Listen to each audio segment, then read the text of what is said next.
Сәлеметсіздер ме? Бүгін біз айран ұйтамыз қолдан. Ол үшін біз 1,5 литр сүтті қайнатамыз және суытамыз.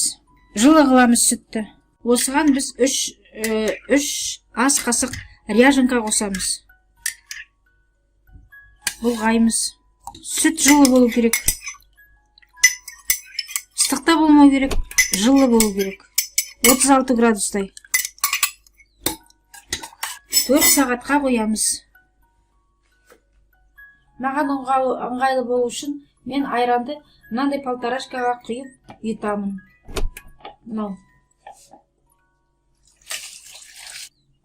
Енді қабаттап орап 4 сағатқа қоямыз, жылы жерге. Осылай 4 сағат тұрады. 4 сағаттан кейін айрандарыңыз дайын болады.